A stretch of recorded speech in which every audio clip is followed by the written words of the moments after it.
얼반 온누리교회 창립 20주년 축하드리면서 또 모든 온누리 성도들과 함께 여러분들에게 감사와 기쁨을 함께 전합니다.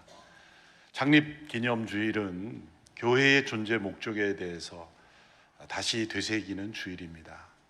특별히 얼바인 이 지역에 온누리교회가 왜 존재하는가, 또 나는 온누리교회 한 지체로서 어떤 비전을 향하여 교회 공동체로서 존재하는 것인가, 우리의 신앙뿐만 아니라 공동체 전체의 존재 목적, 비전에 대하여 다시 되새기는 주일입니다. 우리는 지난 몇 년간의 코로나 팬데믹을 통해서 전 세계 교회는 중요한 깨달음을 얻었습니다. 그 깨달음은 무엇이겠습니까?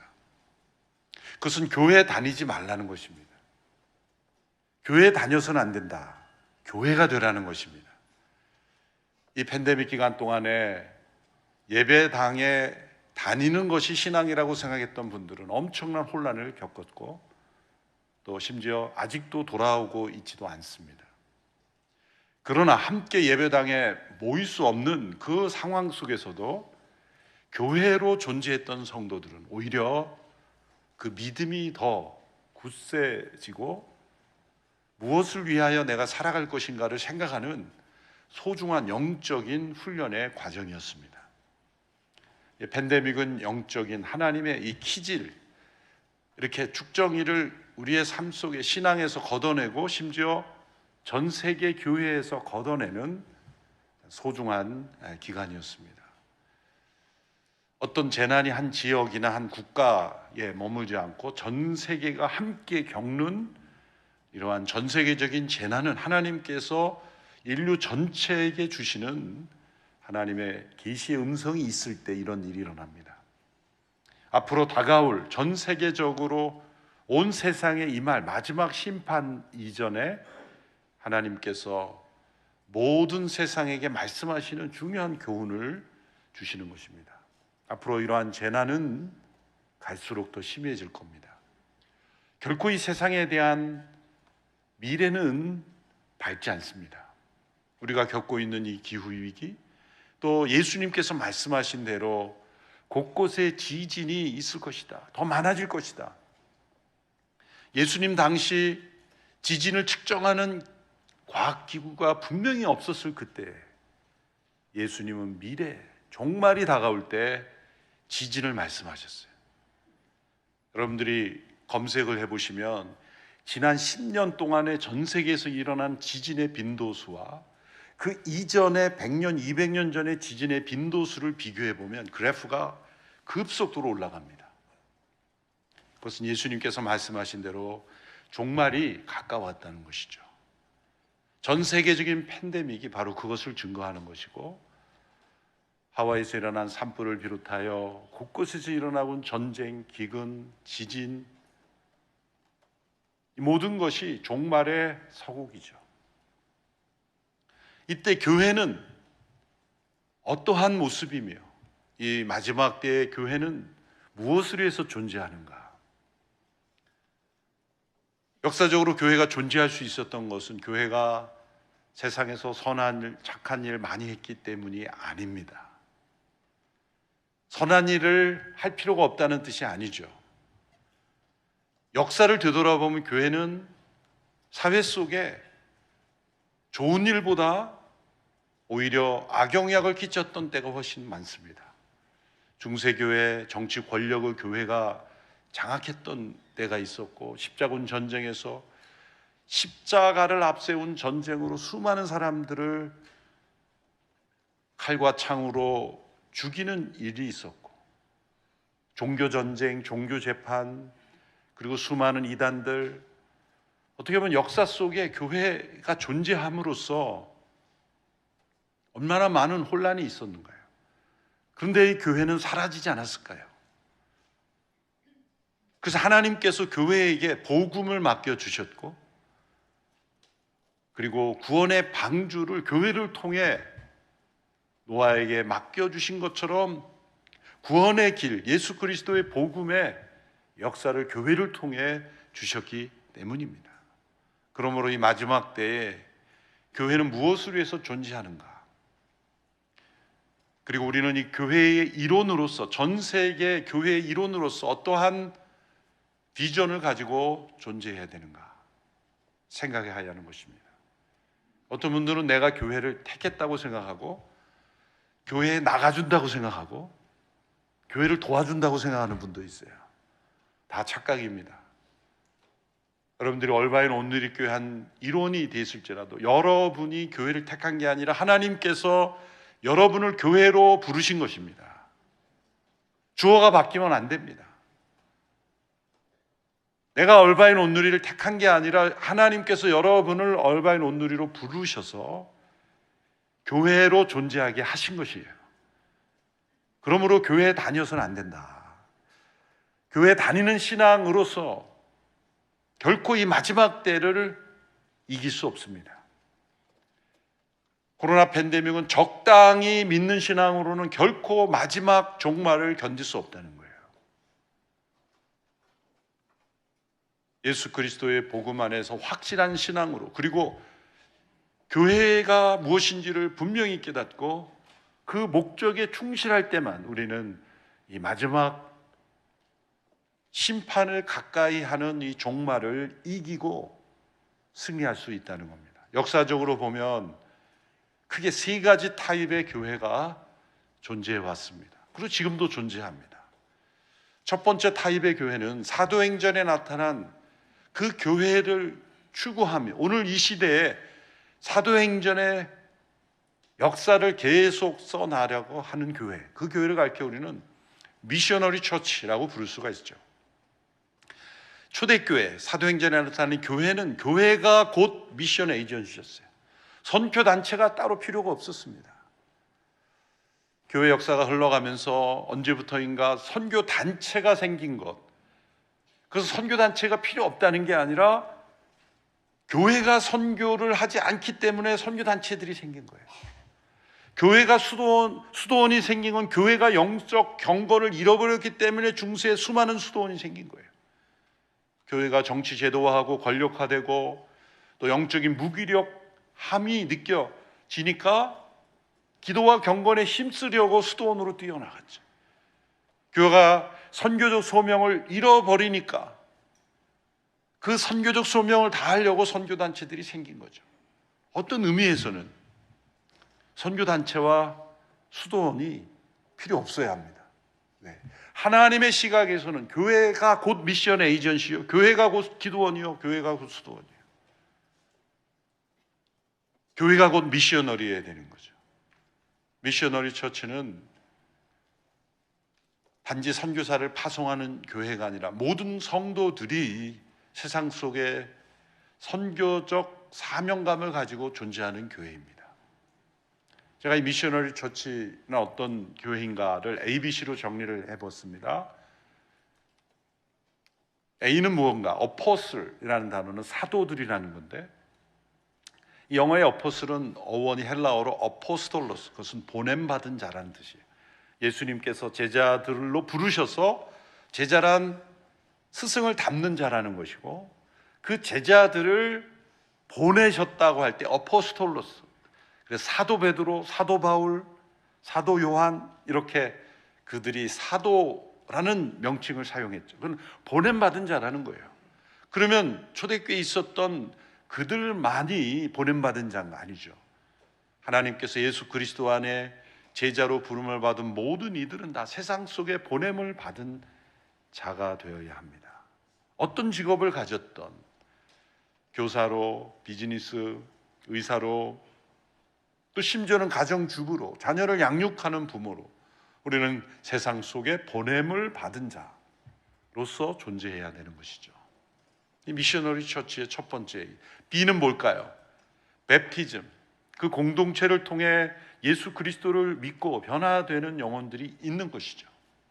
세 번째, 셀, 그것은 건강한 소그룹, 예수 그리스도를 머리로 하여 함께 교제하며 말씀을 나누고 격려하며 돌보며 또 함께 선교에 헌신한 소그룹, 오늘의 교회는 순이라고 하죠. 혼자서는 결코 할 수 없는 것 두 가지가 있습니다. 첫째는 결혼이고 둘째는 예수님을 잘 믿는 겁니다.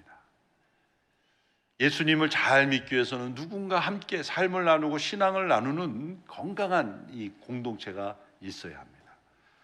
오늘의 교회가 존재하는 것은 사도행전의 역사에 함께 참여하는 것이고 지상 명령에 순종하는 교회가 되기를 원했습니다. 그래서 하 목사님은 초창기 때부터 선교사를 파송하고 후원하는 일이 가장 중요한 교회의 소명이며 우리 모든 성도들이 세상 속에 선교사로 파송되기를 원하셨죠. 2,000명의 선교사를 파송하는 꿈과 비전을 선포했을 때 교회 성도들이 2,000명 안팎의 성도들이었어요. 전 성도들이 다 선교사로 나가지 않으면 안 되는 상황이었죠. 믿을 수 없는 그런 비전으로 생각했을지 모릅니다. 그런 한 목사님 소천하신 이후에 2011년도에 소천하신 2018년도에 누적 선교사 파송이 2,000명이 넘어섰어요. 좀 놀라셔야 되는데 놀라는 표정 신용이라도 좀 해주세요. 외국 분들에게 얘기하면 놀라는데 우리 여러분들이 안 놀라는 게 놀라운 거예요. 한 교회가 그렇게 많은 선교사를 보낸 게 재정이 많아서 보냈겠지? 착각이죠. 오해죠. 오늘의 교회 38년의 역사, 올바른 20년. 그 역사 속에 끊임없이 선교에 대한 소명을 포기하지 않았기 때문에 일어날 수 있는 거예요. 팬데믹 때도 선교사가 계속 파송이 됐어요. 그러니 선교 작정금이 한 번도 준 적이 없어요. 그래프가 계속해서 성장해 왔어요. 그것이 온누리 교회를 형성한 것이다 라고 말씀드릴 수가 있습니다. 우리가 단지 선교사를 많이 파송했다 자랑하는 게 아니라 교회의 가장 중요한 소명으로 여겼다는 거죠. 제가 2005년도에 뉴저지의 초대교회로 제가 위임 목사가 됐을 때 하용조 목사님 모셔서 설교해 주셨습니다. 그때 설교하시는 가운데 그 말씀 가운데 지나가시면서 하신 한 문장이 아직도 기억이 납니다. 교회의 캐퍼시티는 이 시팅 캐퍼시티가 아니다. 얼마나 많은 성도들이 의자에 앉을 수 있느냐의 캐퍼시티가 아니라 샌딩 캐퍼시티다. 얼마나 많은 성도들을 선교지로 세상 속으로 보낼 수 있느냐의 캐퍼시티다. 한 목사님은 2,000명의 선교사, 10,000명의 사역자를 파송하는 그런 비전으로 목회를 해오셨을 때 현재 온누리 교회가 국내 11개 캠퍼스, 해외 30개 비전 교회, 선교사들을 통해서 세워진 선교지 교회가 400여 개가 넘어요. 그리고 여러 기관들을 통하여 하나님의 나라의 선교를 이루어 가고 있습니다.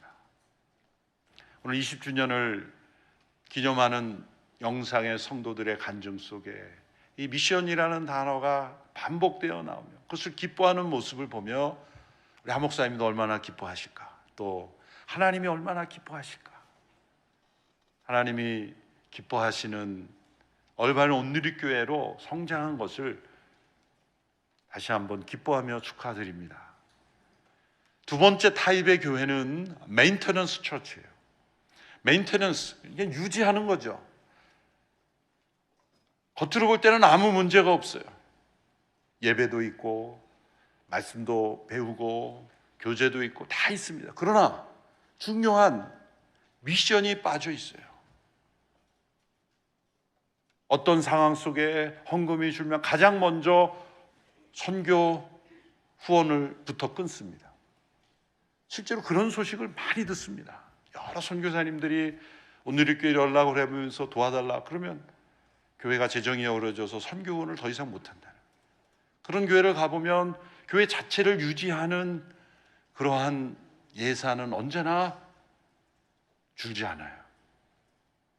자신들을 위해서는 아낌없이 사용하면서 복음이 전하는 일에 있어서는 언제나 최우선으로 전략하는 그런 교회, 메인터넌스 처치. 그런 교회의 특징을 ABC로 정리하면, 중요시하게 생각하는 ABC, 첫 번째 A, 어텐던스, 몇 명 출석하느냐. B, 뭘까요? 빌딩, 예배당 건축했느냐, 예배당은 얼마나 좋은 시설이냐. C는 뭘까요? 캐시, 헌금을 얼마나 거치느냐. 실제로 목회자들이 모이면 가장 많이 주고받는 대화가 몇 명 모이냐, 좌석수는 어떤 예배당 건축을 했느냐, 헌금은 얼마나 되느냐. 이것을 배제할 수는 없어요. 그러나 그것만 중요하게 생각하는 지표가 되는 교회는 메인테넌스 처치예요.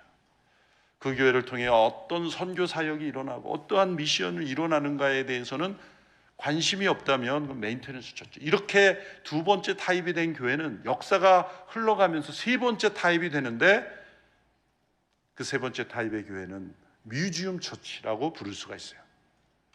박물관이 나쁘다는 게 아니라 교회가 박물관이 되었다. 그것은 과거에 머물러 있는 교회죠. 유물이 되어버린 교회. 그걸 다른 표현하면 설교 제목처럼 모뉴먼트가 되는 거죠. 사도행전적 교회는 모뉴먼트가 아닙니다. 사도행전 28장 마지막에 보면 사도 바울이 하나님 나라의 복음을 가르치는 것으로 끝납니다. 진행형으로 끝납니다. 신약 성경 중 유일하게 매듭이 지어지지 않는 책이에요. 왜 사도행전이 그렇게 끝날까? 사도행전의 역사는 지금도 쓰여지고 있다는 것을 알려주기 위해서입니다. 그래서 제가 한국에 있을 때 액츠 29이라는 비전으로 사도행전 교회를, 제가 미국 오기 이전에 그 용어를 만들어서 했는데, 어떤 교회들은 온누리교회를 이단이다, 온누리교회. 왜? 사도행전 28장밖에 없는데 29장이라고 주장한다. 우리는 사도행전 29장이라고 주장한 적이 없어요. 사도행전의 역사를 계속하는, 미국에 오니까 액츠 29 네트워크도 있더라고요. 어쨌든 사도행전 역사가 계속 진행 중인, 그건 무브먼트예요. 그런데 과거의 역사에 머무르는, 정체되어 있는, 그리고 그것 과거의 추억 속에 남아있는 교회는 뮤지엄이 되어버려요. 우리 개인의 신앙을 한번 생각해 보세요. 지금까지 여러분의 신앙의 여정에서 언제부터 예수님을 믿고 신앙생활을 해왔던지 간에 언제가 가장 신앙의 충만함을 경험했는가? 그것이 먼 과거라면, 지금이 아니라 먼 과거라면 어쩌면 여러분의 신앙은 뮤지엄 신앙이 되는 거예요. 나도 한때 옛날 뜨거웠지. 그건 추억 속에, 과거 속에 있는 신앙이지 현재 신앙이 아니에요. 가끔 어떤 성도들을 보면은 괜히 물어보지도 않았는데, 목사님 제가요 어느 목사님하고 신앙생활 했고 어느 목사님한테 그 성경 공부했고 막 그런 얘기를 해요. 저는 가만히 들으면서 영어로 이런 단어가 나와요. So what? 지금을 보면 전혀 그런 모습이 없다는 거예요. 과거의 캐리어 갖고 자신의 신앙을 증명하려는 것은 아니죠. 지금이 중요한 거예요. 그리고 미래가 중요한 거예요. 살아있는, 운동력이 있는 신앙은 현재가 가장 좋은 신앙이 되어야 돼요. 과거에 내가 이러한 신앙생활을 했다, 그건 현재 신앙이 아니죠. 그럼 현재 예수님 오시면 어떻게 되는 거예요? 과거로 돌아가서 저도 그때 예수님 잘 믿었는데요, 아니죠. 교회도 마찬가지입니다. 수십 년의 역사가 지나가면서 과거에 성령 충만했고 한때 뜨거웠고 헌신했던 교회가 역사 흘러가면서 다 메인테넌스에 머물고 이제는 과거의 박물관처럼 되어버린 교회가 유럽에 가보면 너무나 많습니다. 오래된 건물을 자랑하고 그런 교회의 전통을 자랑하고 역사를 자랑하지만 현재 예수님 믿고 그리고 다음 세대가 예수님 믿는 그러한 것이 약화된 유럽의 교회들, 박물관이 되어버린 거죠. 한국의 여러 이제 역사가 한국에 백몇십 년이 되면서 오래된 교회들이 있는데 메인테넌스에서 이제 뮤지엄으로 가는 교회들의 증상들이 있어요. 우리 온누리교회 사역하다가 이제 담임 목사로 어느 지방에 가 있는 한 목사님이 저를 8년 만에 이제 부흥회 강사로 초대해서 가서 말씀을 전하는 저녁 직전에 같이 식사를 둘이 했습니다. 그때 저에게 들려준 이야기가 있어요. 그 교회에 와서 이제 사역을 시작하는데 그 교회 가장 오래되고 가장 헌신을 많이 한 장로님이 조언할 게 있다 그래서 만났다는 거예요. 그분의 말씀이 이제 교회 오랜 역사에 여러 목회자들이 사역하고 떠났는데 목사님들이 올 때마다 강조하는 것들이 있는데 저는 그걸 요약해 보면 세 가지가 있는데 저는 그게 너무 싫습니다, 목사님. 그걸 반복하지 말아달라는 거예요. 그래서 그게 뭡니까 그랬더니 그 세 가지의 첫 번째는 새신자. 목사님들은 새신자 하면 그렇게 구신자는 내버려 두고 새신자만 찾아다니고. 두 번째, 땅끝. 아니 가보지도 않은 땅끝에 땅끝 그러냐고. 우리 지역이나 잘 그냥 하자고. 세 번째, 다음 세대. 아니, 우리가 얼마나 헌신했는데 다음 세대만 그렇게 챙기냐. 이 세 가지가 자기 너무 싫다는 거예요. 제가 믿어지지가 않아서 진짜 그러냐고 그랬더니 진짜로. 근데 그 비슷한 얘기를 저도 한번 들은 적이 있거든요. 뉴저지에서 사역하는데 아주 오래된 안수집사님이 오시더니 그때 이제 제가 목회하면서 2년 3년 되면서 새 가족들이 막 오면서 주차장도 부족하게 저한테 정색을 해요. 목사님, 저는 새 가족 많이 오는 거 원치 않습니다. 우리끼리 진짜 잘 믿으면 안 됩니까? 주차할 데도 없고 자리도 없는데. 믿어지지 않는 말이죠. 그러나 어쩌면 이 자리에 있는 분 가운데도 이렇게 목사님이 새 가족 오면 더 반갑게 인사하고 우리 구신자는 어떻게 대접하는 거지? 새 가족이 오면은 저분 빨리 주차하면 내 주차했던데 빨리 앞서가야 되겠다. 새 가족과 구신자가 서로 경쟁하고 다음 세대들 생각하면 그렇게 교회의 모든 의사결정 구조가 다음 세대를 위한 것이 되는 것이 그렇게 기쁘지 않는다면 어쩌면 뮤지엄 처치가 되어버리는 거예요.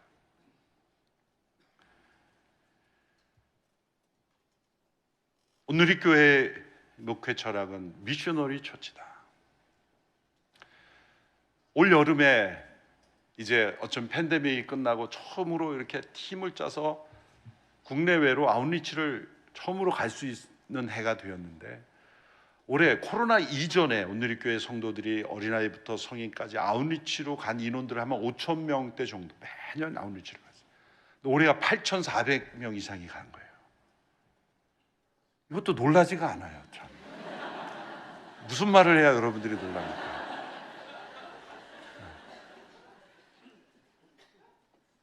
국내외로 선교지로 8,400명의 성도들이 팀을 짜서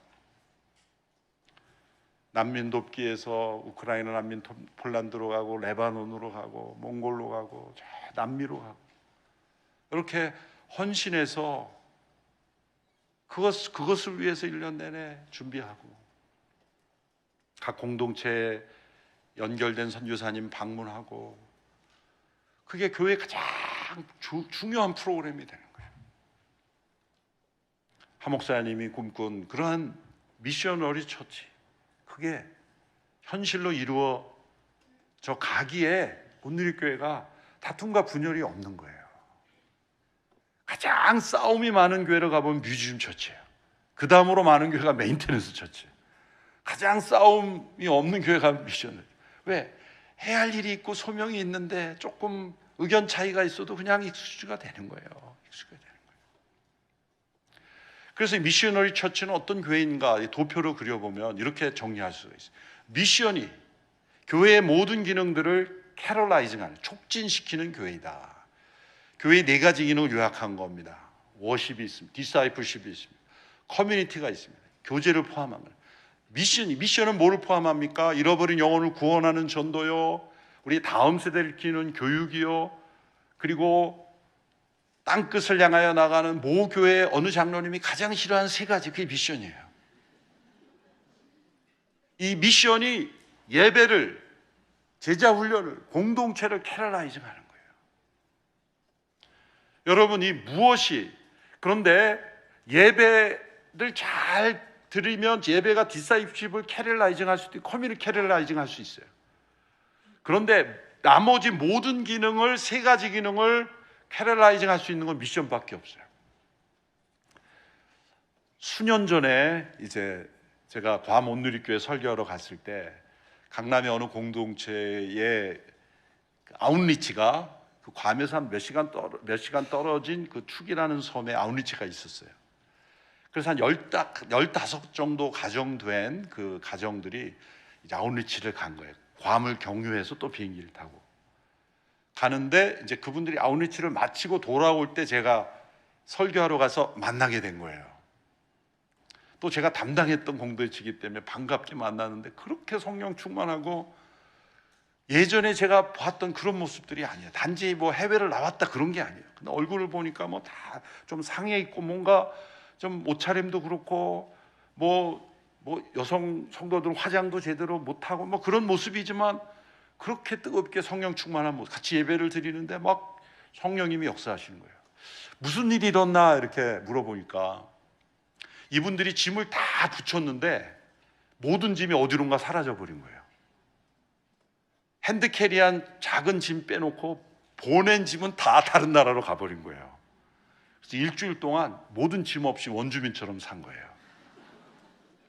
그래서 몇 사람 가지고 있는 찢살 돌려가면서 쓰고 뭐 속옷도 나누어 입고 하여튼 핸디캐리한 짐으로 생존을 해야만 했던 거예요. 아주 원주민 섬이기 때문에. 그곳에서 강남에서 익숙하게 편안하게 생활하던 사람들이 한 번도 해보지 않은 진짜 커뮤니티를 경험한 거예요. 그 속에서 예배를 경험하고 그 속에서 말씀을 나누고 사도행전에 나왔던 그 말씀이 진짜 살아있는 말씀처럼 느껴지는 거죠. 단지 고생을 해봤다 정도가 아니라 미션에 참여함으로써 경험할 수 있는 그런 하나님의 은혜. 아까도 얼바인 성도 가운데 미션 아웃리치 가서 예수 믿게 됐다는 거 있잖아요. 우리가 착각하는 게 아웃리치는 예수님 잘 믿고 이제 장로님 되기 직전에 가는 거다. 이게 착각이에요. 잘못 가르치는 거예요.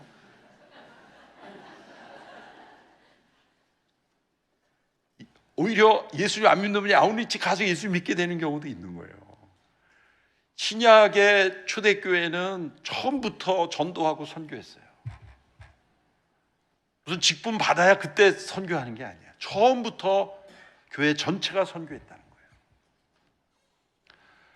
한 목사님께서 온누리교회 시작하기 전에 두란노서원을 먼저, 문서 선교를 먼저 하셨죠. 대중문화 속에 문서 선교를 먼저 창립하고, 그 다음에 또 한동대학교 이 교육 선교, 그 다음에 CGN 영상 미디어 선교, 더 멋진 세상 NGO 선교, 이런 기관들이 함께, 그리고 전방 개척 선교, 두란노 해외 선교, 두란노 이제 국제 선교 TIM으로 바뀌었죠. 이런 선교 기관들이 한 20여 개가 돼요. 근데 온누리교회가 성장하면서 이러한 미션 에이전시들이 함께 성장을 했는데, 제가 창립 30주년 때 이 모든 히스토리를 이론적으로 한번 되돌아봤어요. 여러 선교학자들의 자문을 구해서 이 구조가 과연 올바른 건가? 어떤 의미를 부여할 수 있는가? 어떤 분들은 막 비판하거든요. 온누리교회가 다 하려고 그러냐? 뭐 이렇게 하나만 해야지. 교회에 집중, 교회 내에서도 교회만 해야지 왜 자꾸 이런 기관들 다 하느냐? 그런 의견이 있을 수 있잖아요. 그러니까 제가 그런 질문을 받으면 내가 디펜스 할 수 있어야 되겠다 생각을 해서 여러 유수한 선교학자들 자문을 구해서 봤어요. 근데 놀라운 것은 랄프 인터라는 그 선교학자가 오래전에 발표한 모달리티, 소달리티 구조가 있어요. 이 그림을 보시면 이 모달리티라는 거는 공동체, 커뮤니티, 그러니까 교회, 공동체에서 교회를 말하고, 소달리티는 미션 에이전시로서의 걸 말하는 거예요. 근데 티피컬하게 사람들이 어떻게 생각하냐면은 교회는 교회고 선교단체는 선교는 선교단체가 하는 거다, 이렇게 분리를 시키는 겁니다. 이걸 이혼시키는 거예요. 이래서 교회가 문제예요. 아까 서두에 말씀드린 것처럼 중세 때 교회가 이 권력화되면서 영성을 잃어버리니까 수도원이 나왔죠. 또 교회가 복음을 전하지 않으니까 선교단체들이 막 생긴데, 그러면서 착각하는 거예요. 교회는 선교단체 재정만 지원하면 선교단체들이 하는 거지, 교회는 그냥 신방하고 우리끼리 교제하면 되는 거지. 그러면서 교회가 메인테넌스 처치가 되고 뮤지엄 처치가 돼요. 실제 어떤 교회가 되는가? 이 교회와 미션은 하나로 움직여야 되는 거예요. 사목사님이 이 모달리티와 소달리티를, 그래서 두란노선, 한동대학교, 더 멋진 세상, CGN, 두란노 국제선교회, 여러 단체들, 아버지 학교, 여러 기관들이 온누리교회와 함께 융합되는, 소달리티와 모달리티가 함께 융합되는 형태의 교회를 추구한 것은, 제가 국제적인 그 선교 신학자들에게 평가를 받았을 때 이건 어메이징한 것이다. 어메이징한 것이다. 창립 30주년 때 제가 이걸 이론적으로 검증을 받았어요. 되게 교회가 성장하면서 에너지를 어디에 쏟아붓습니까? 예배당에 쏟아붓고 우리 자신을 쏟아부어요. 온누리교회가 이렇게 미션에 쏟아부은 예산을 다 38년 동안 쏟아부은 예산을 합치면요, 대한민국에서 가장 크고 좋고 화려한 예배당 한 5개 정도 질 수 있겠더라고요. 그렇게 하지 않았다는 거죠. 그래서 교회가 선교사로서 존재하는 그러한 교회, 그것이 온누리교회 비전이고, 창립 20주년을 맞이하는 얼바인 온누리교회가 미래 역사가 이제 30년, 40년이 되면서 자체 우리만을 위해서 존재하는, 우리 박신우 목사님이 우리만을 위해 존재하지 않아야 된다. 얼마나 미셔너리 마인드가 있어요. 아프리카의 저 한 영혼을 위해서, 한 번도 만나보지 않은 땅끝을 향해서. 여러분들이 신앙생활에 이제 온누리교회 성도로서 이력이 많아지면서 먼 훗날 리더가 되었을 때 어느 목사님 만날 그분처럼 저 새 가족 싫어요, 땅끝 싫어요, 다음 세대 왜 그렇게 투자해요? 그러는 교회가 되지 않게 되기를 바랍니다. 도리어 그 미션이 가장 중요하게 살아있는 교회가 될 때 하나님께서 38주년을 맞이하는 서울의 온누리교회에 주신 축복처럼, 코로나 팬데믹의 전체 국내 차세대가 한 8천여 명이 됐는데 팬데믹이 지났는데요, 만여 명대로 높아졌어요. 또 놀라지도 않아요. 도대체 무슨 말을 해야 놀라겠어요? 우리 얼바인 온누리가 미주에서 우리 차세대들을 가장 많이 양육하는 그런 미셔널한 교회가 되기를 축원합니다. 그러려면은 오늘 본문을 이제 들어가야 되는데 2분밖에 안 남았어요.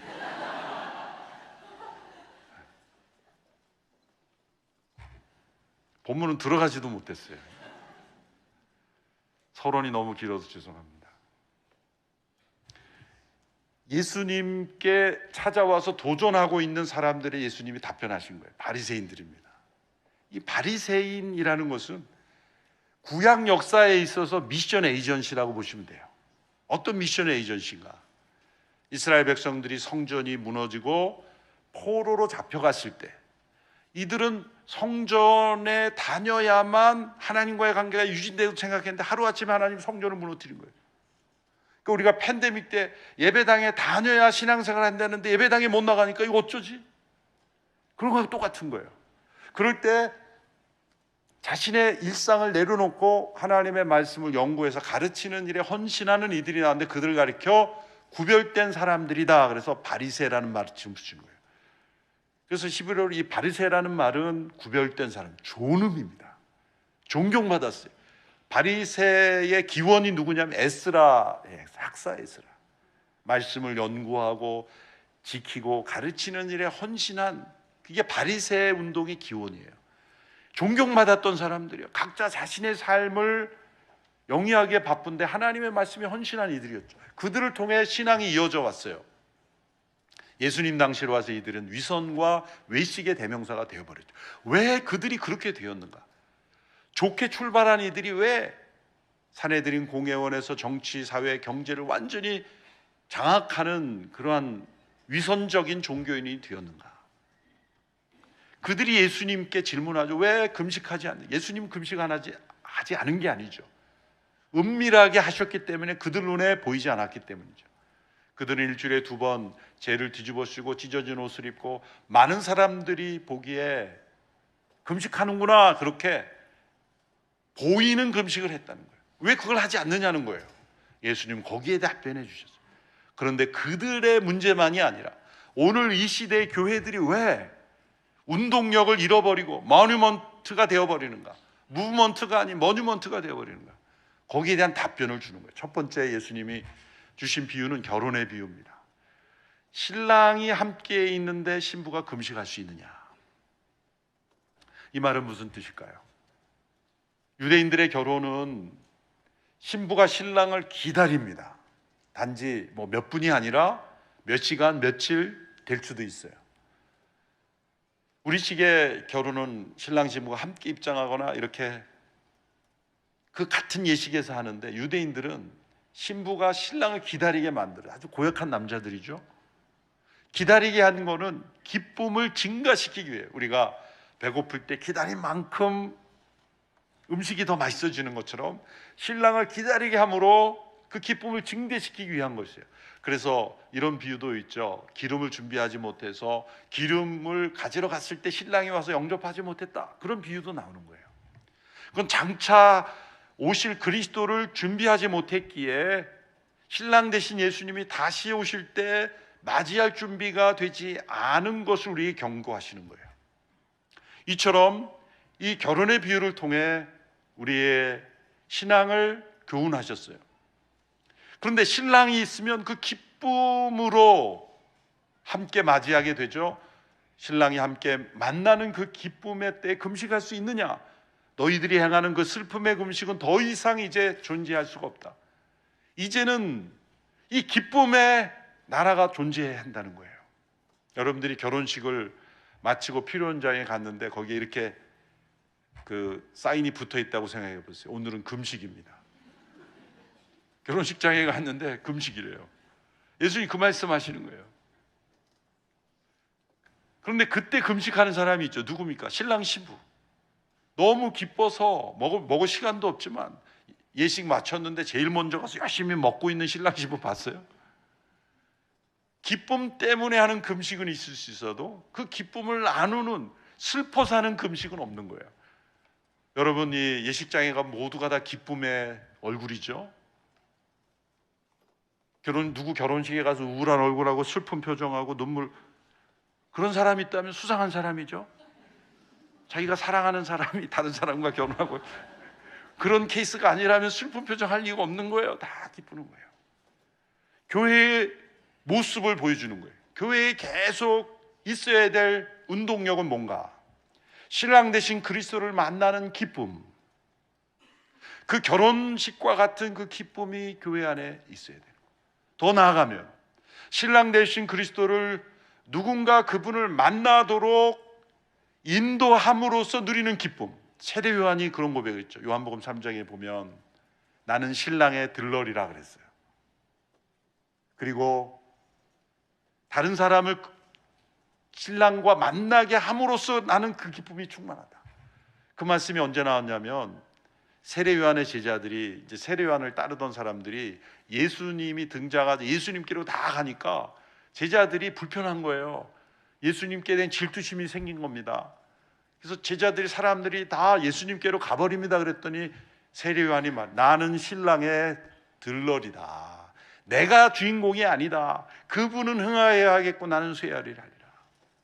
그분께 인도하는 그 기쁨이 나는 충만하다. 교회에 이 운동력이 있어야 하는 것입니다. 영상에서 제가 놀랐어요. 제 설교를 미리 한 게 아닌데 고백하는 분들이 기쁨, 그리스도를 만난 기쁨, 선교하는 기쁨, 또 다른 영혼을 그리스도로 인도하고 차세대를 섬기는 그 기쁨이 충만한 얼바인 온누리교회, 바로 주님이 기뻐하시는 미셔너리 처치인 줄로 믿습니다. 두 번째 비유는 옷의 비유예요. 옛 옷을 고치기 위해 새 옷감을 붙일 수 있느냐? 둘 다 망가진다는 거예요. 옷이란 건 문화를 의미하는 거예요. 끊임없이 교회가 이 선교적 소명을 감당하기 위해서 옷을 갈아입을 수 있어야 되는 거예요. 유대인들은 이방인들에게 복음을 전하면서 유대 문화를 강요했어요. 율법을 강요했어요. 사도행전 15장에서 이제 그들의 율법을 강요할 수 없다라고 결정을 했음에도 사도 바울이 선교할 때 가장 그를 괴롭혔던 것은 유대 문화를 고집하는 유대인들이었어요. 율법적인 문화, 그걸 행해야 구원받을 수 있다는 거예요. 우리의 문화를 절대시하면 안 된다는 거예요. 교회 역사가 흘러가면서 수많은 문화의 변혁이 있었어요. 중세 때는 불필요한 문화로 복음을 가렸죠. 성상을 만들고 아이콘을 만들고 형상을 만들고, 아무 형상인들 만들지 말라고 하셨는데도 성인들의 형상을 만들어 놓고, 여러분, 그래서 유럽이나 이런 중세의 그런 걸 하면서 뭐 그걸 보고 감동하고 그러지 마세요. 쓸데없는 짓 한 거예요, 다. 그렇다고 부수지 마세요. 잡혀가니까. 하지 말라는 거 다 해놓은 거예요. 결국 유럽의 교회가 왜 저렇게 하지 말라는 걸 많이 한 거예요.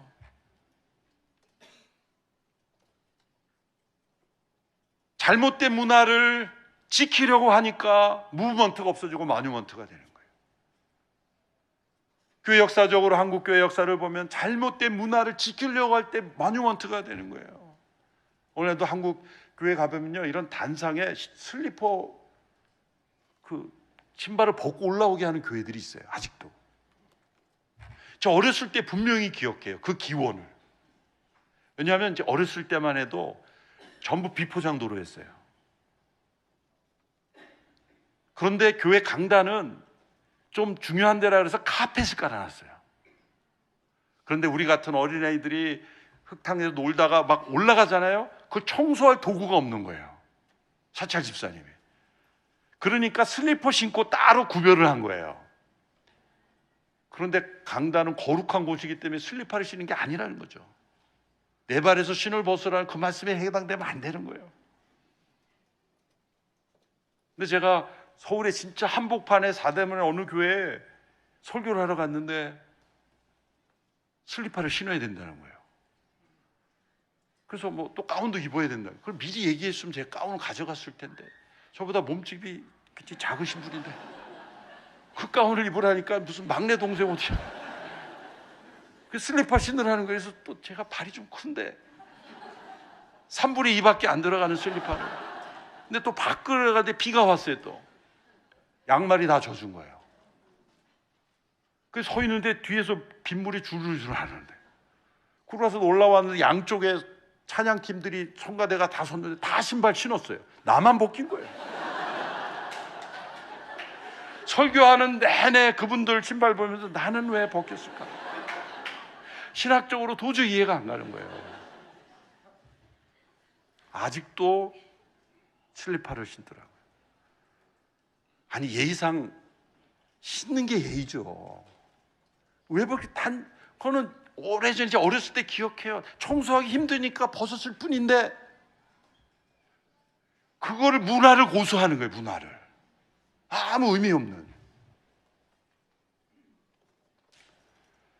그러한 문화 속에 우리의 차세대들이 그걸 강요하는 순간 교회는 이상한 데야. 교회는 이상한 데가 되버려요. 예배 음악만 해도 서울의 한 대형 교회가 찬송가 외에는 부르지 마라. 장로님들이 결정을 한 거예요. 젊은이들이 다 떠난 거예요. 찬송가만 거룩하고 다른 찬양곡들은 이거는 경건하지가 못하다. 이상한 거 막 두들기고 막 이런 거 저런 거 이상하다고 그러고 일체 전자악기 못 쓰게 하고. 근데 찬송가도 보면요, 중세의 올겐 시대의 음악이 있어요. 중세 종교개혁 이전의 예배 음악은 3도 이상을 뗄 수가 없었어요. 3도 이상을 떼지 않게 한 건 인간의 감정을 자극한다. 로만 캐톨릭은 지금도 그 사제들이 나와서 미사 진행하는 거 보면 모노톤이잖아요. 주 예수 그리스도와 함께 또한 여러분과 함께. 그게 그 음폭을 높이면 안 돼요. 주 예수도와 함께 합니다. 큰일 납니다. 잡혀갑니다. 그게 신학적인 백그라운드가 있는 거예요. 그 모노톤을 훈련시키는 거예요. 왜? 인간의 감정을 자극하면 안 된다라는 잘못된 신학적인 기반이 있는 거예요. 그래서 음악도 전부 붙어 있어요. 음이 다 붙어 있어요. 그래서 마틴 루터가 오늘 찬양대가 했는데 내주는 강한 성이요, 내주는 강한 성이요 할 때 이 도발적인 찬양인 거예요. 중세교회. 그러니까 마틴 루터는 교리적 개혁만 하는 게 아니라 음악적으로도 한국 그 시대에 내주는 강한 성이요는 컨템포러리 뮤직이었어요. 근데 오늘날은 클래식이잖아요. 우리 자녀들에게 내주는 강한 성요를 불러야지. 뭐 자꾸 이렇게 몸 흔드는 거 부르지 마. 그러면은 오늘 이 시대의 컨템포러리한 스타일로 우리가 받아들이지 않으면 우리는 중세 교회 문화가 되는 거예요. 역사가 흘러가는 거예요. 이 대각성 운동 때, 부흥 운동 때 불렀던 찬양들 부르면 그때 당시에는 금지곡이었어요. 교회들이 저런 곡 부르지 마라. 그런데 지금 한국 찬송가에 부흥 찬송이라고 들어와 있는 곡들은 그 당시에는 또 부르지 마라고 하는 거예요. 그 당시에 문화에 고착한 사람들은. 이렇게 교회 역사가 흘러가면서 수많은 제도와 문화, 예배, 음악에까지 끊임없이 옷을 갈아입었는데 옛날 옷을 입고 오늘 이 시대를 살아가려고 하니 다음 세대의 복음이 전해지지가 않은 거예요. 우리 얼반의 온누리교회는 끊임없이 옷을 갈아입을 수 있게 되기를 바랍니다. 제가 하목사님 비서로 모시고 다닐 때 가끔 찬양을 부르면 모르는 찬양을 부르시더라고요. 가만히 들어보면 대학생들이 부르는 찬양을 열심히 연습하고 계시더라고요. 그래서 온누리교회가 젊은이들이 함께하는 교회가 되었다고 믿습니다. 마지막 새 포도 주는 새 부대, 유명한 말씀인데 이제 말씀을 맺어야 합니다. 새 포도주는 뭘까요? 성령이 임재하심이에요. 새 가죽, 이것은 모든 제도와 문화예요. 를 새롭게 해야 된다. 그런데 옛 가죽 부대로 성령의 역사를 담을 수 없다는 거예요. 교회가 옛 가죽 부대를 가지고 성령님께서 역사하신 것을 가로막아서는 안 되는 거예요. 터지는 거예요. 예수님 믿는 이들이 유대교의 분파처럼 했죠. 유대교를 뛰어넘었죠. 로마 제국 안에 있었지만 로마 제국을 뛰어넘었어요. 그것은 옛 가죽 부대에 새 포도주를 담으면 터진다는 거예요. 어떤 의미에서는 터져야 되는 거죠. 우리 얼바인 온누리교회가 새 포도주인 성령님이 임재하심으로 새 포도 가죽 부대를 날마다 준비해야 하는 그러한 교회가 되기를 축원합니다. 기도하겠습니다. 하나님 아버지, 지난 20년간 하나님께서 온누리교회를 귀하게 축복하시니 감사합니다. 얼바인 온누리교회가 미래에 날마다 더 쓰임받는 무브먼트로서 존재하는 교회 되게 하여 주시옵소서. 예수님의 이름으로 기도합나이다. 아멘. 네, 귀한 말씀 전해주신 이재훈 담임 목사님, 감사와 사랑의 박수와 함께 우리 마음을 전합니다. 목사님 선배신 말씀이 우리의 마음을 얼마나 뜨겁게 하는지 모릅니다. 이 시간 담대히 선포하는 것은 새로운 20년 앞에 우리는 무브먼트, 역동하는 교회로 계속해서 깨어있게 될 줄로 믿습니다. 사도들을 파송하는 교회로, 매일처럼 새로운 세례와 영혼권이 일어나는 교회로, 새로운 공동체 속에 다음 세대가 일어나는 교회가 될 줄로 믿습니다. 이 시간 우리 다 같이 함께 마지막 합심하여 기도했으면 좋겠습니다.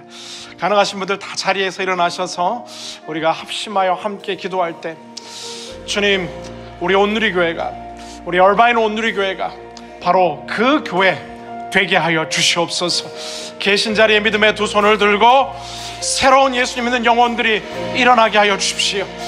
길을 잃은 다음 세대가 몸된 공동체를 통해 하나님의 영광을 위해 일어나는 위대한 다음 세대가 선언교회가 되게 하여 주시고, 땅끝까지 달려가는 거룩한 성교회 공동체 되게 하여 주시옵소서. 우리 다 함께 주여 외치며 합심하여 마지막 함께 기도합니다. 주여, 주의 물을 사용하여 주십시오. 주의 물을 사용하여 주십시오. 어떤 민족과 족속과 세계 열방 땅끝까지 주의 복음 들고 가는 교회 되게 하여 주십시오. 다음 세대 우리 어린이들, 어린 영혼들과 주님 청소년들과 대학생들과 청년들, 젊은 부부와 성인들, 시니어들과 우리 모든 전 세대가 복음 들고 행진하고 행군하는 믿음의 공동체 되게 하여 주시옵소서. 주여 우리를 사용하여 주시옵소서. 주님, 얼마인가 오렌지 카운티와 남가주 가운데, 캘리포니아와 천미 대륙 가운데 남미와 아프리카와 유럽과 중동과 땅끝까지 주의 복음 들고 달려가는 교회 되게 하여 주시옵소서. 새로운 성령의 운동들이 일어나게 하여 주시옵소서. 주님 과거에 서럽게 유수염이 아닌 유지하는 교회가 아닌 오늘도 돌파하는 믿음의 교회가 되게 하여 주시옵소서. 주여 우리 사랑하여 되기를 원합니다. 하늘의 하나님 아버지 되기를 원합니다. 은혜와 능력의 권능 온전히 일어나게 하여 주시옵소서. 오늘도 힘차게 일어나게 하시고 온전한 하나님의 사랑으로 주님 오늘 나의 찬양하며 경배하는 주여 영광의 그날이 오게 하여 교회를 교회되게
기도합니다.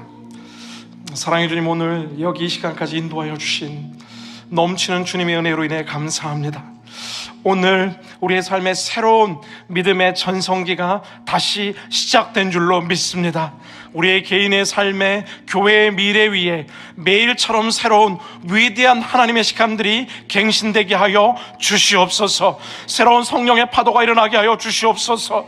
사랑하는 다음 세대와 젊은이들이 다시 일어나게 하여 주시옵소서.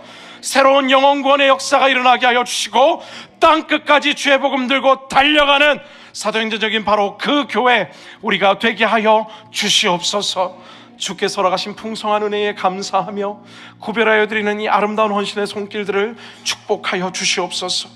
주일헌금과 11조와 감사헌금과 성교헌금 모든 헌신의 손길들마다 하늘과 땅에 넘치는 것으로 기름 부어주시고 나누고 베풀고 섬기는 축복의 통로로 살게 하여 주옵소서. 이물질 쓰임받는 곳곳들마다 생명이 살아나며 복음이 증거되는 은혜의 통로가 되게 하여 주옵소서.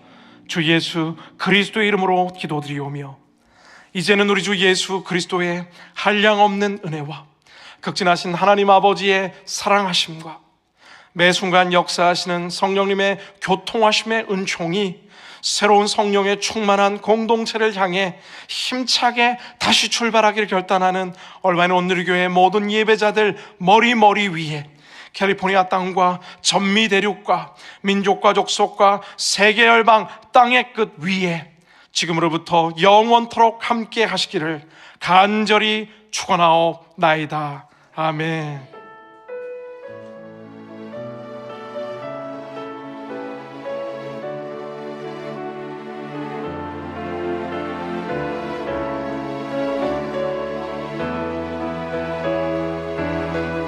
살아계신 하나님을 찬양합니다.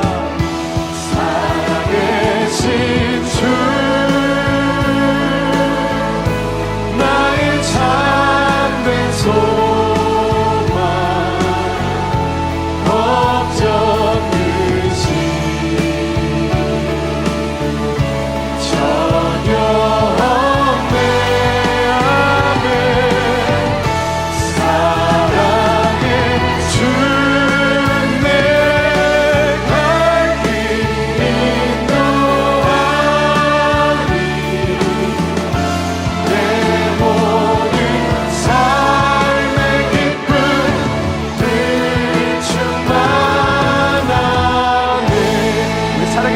감사와 영광의 박수 올려드리겠습니다. 아멘.